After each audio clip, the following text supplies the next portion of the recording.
Hey there, this is Raleigh with Open Source Inbound, and in this video I'm going to show you how to use custom CSS to create a landing page template based on any WordPress theme. So for this video I am on my company's website, PageLadder, on the back end here, and I'm just going to start ripping through this and talking through it on how you can achieve a landing page template through using custom CSS. So I just went ahead and went pages and add new pages, and then up here I'm just going to give it a title, sample landing page.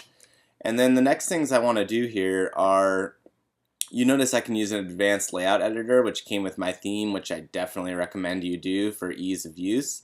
But we'll get to that in a moment. So this is where our content area is, and the main goals is to allow the user to take the one action on the page that we want them to take. So probably fill out a form or call a phone number or take a certain download in this content area, whatever it is, that's specific to your inbound marketing campaign. But the things that need to happen are, for this one, we can see that I've installed the Royal Custom CSS plugin, which I've linked in the docs. And so right now we have no custom CSS, and so if I go and I say preview this post, and you can see I've got a sidebar here, I've got a menu here, I've got this top area here, so they could get all distracted by this stuff, they could get distracted by the footer content. So I want to strip all that out so it's just the offer and branding. So how do we go about doing that? Well, first thing, I know I can remove the sidebar within my theme. Most themes come with a ability to select a layout. Sometimes it's under template, no sidebars. We don't want to remove the header and the footer. We just want to remove certain elements from it. So down here, I'm going to go layout, no sidebar, and I know that that kills the sidebar off. So I'm going to go ahead and save the draft, and then preview it again, and you can see that we have no more sidebar. And so, which that scrunched up our content column quite a bit. So now we need to remove the footer. So if I use my Firebug plugin, which I've also told you to download and linked within the docs, we can use this inspector tool right here. And if we click that, it gives us a little blue box that we can kind of hover around here. And so if I hover over that, we can see that it gives me a class container. Well, I know that's not the one I'm looking for, but if I come down here and I can expand these, and I can see, okay, probably not in there, but we got this ID of footer here. And so if I come down here and I highlight that ID footer and I copy it, and then I come back to the edit page and I come down here and I say, since it's an ID, not a class, we go footer, and then like this, and display none. And so let's go ahead and try that. Let's save the draft.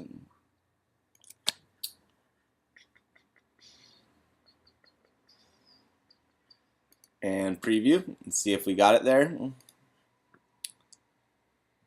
There we go. No more footer in there. So awesome. And so next thing we probably want to do is remove this top area here. So let's go ahead and do that. So let's bring back up our Firebug, and let's bring our inspect element, and then if I actually just click on one of these, I know I got to go up a little bit. So let's go ahead and I can click these, and you can see how it kind of highlights it all. So there we go. So AV main menu nav wrap. So if I just copy this, and notice this says class, not ID. So instead of that little hashtag, we're going to use a dot. So since it's class, we go like that, and open and close, and then display is the CSS class we want, none. So let's go ahead and save that draft, and then we'll preview it again once it saves. Usually when you're kind of modifying the template like this, you can't just use the preview button, you got to actually save the draft and then preview. If you're modifying the content column, then you can use that preview instead. So boom, and there we go. So it stripped that right out of there. So awesome. The next thing I probably want to do is remove these little links down here. Now if it's a landing page, you might need a privacy policy down there if you're driving advertising traffic to it from Facebook or Google. But in this case, we're going to act like we're not, and we're going to want to remove that. And so I know that that is called the socket. And so submenu socket, you can see it's a class. So I'm going to pop back over here. and I'm going to put dot since it's a class, not an ID. And I'm going to use this same CSS command of display none. And I'm actually confident enough that that's going to work, so I'm going to actually try to remove this header stuff in one fell swoop as well. So here we are, and we don't want the container, right? But we want probably the header meta. So we can actually see the social bookmarks right here. That's very and you know, if you get this wrong, you can kind of trial and error a few times until you get it right. So let's see, and display none. You can go back and watch this video and watch how I'm selecting these things and pulling them out. And then the next one we want to get is this stuff over here as well, which we could actually probably leave the name and phone number, but we definitely want to remove these menu items here. And so let's see if I can separate the difference there. Let's see, nav class, so I think it's sub menu. That's the one we want. It's a class, so I'm going to come back, and I know I'm moving fast, but you can go back and watch this video and slow it down as needed. And I will have other examples of other themes as well, so make sure you watch the other videos because each theme is going to be different. And so boom, so now I've got that, and I'm going to save the draft and preview it, and our landing page should be all done as far as the template goes. So give it one moment to save here, and then we can preview it again,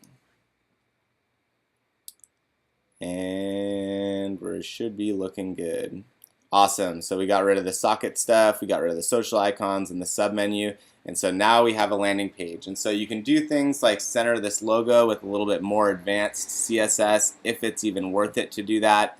But the next step, of course, would be to build out the page content. And so when you have a layout builder, that becomes really easy. So if we switch to that, we could easily do landing page best practices as far as the page content template. And so we might want to do something like 3/4 column and 1/4 column.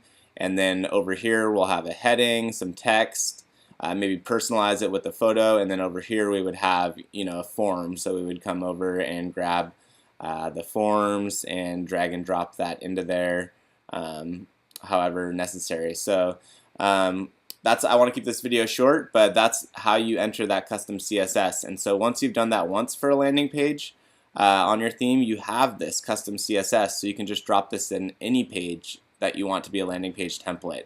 So that's pretty awesome. You can also, you know, hire a developer designer to quickly figure that out for you. As you can see, it took me under 10 minutes, actually more around 5 minutes to create that. And so that's all you need. I hope that video was helpful for you. Look for other videos of me doing this same process to different themes, because each one will have different classes and IDs that you'll have to display none with, so be aware of that.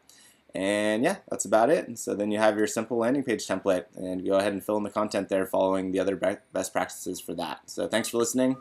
I hope you found it useful, and good luck with your inbound marketing.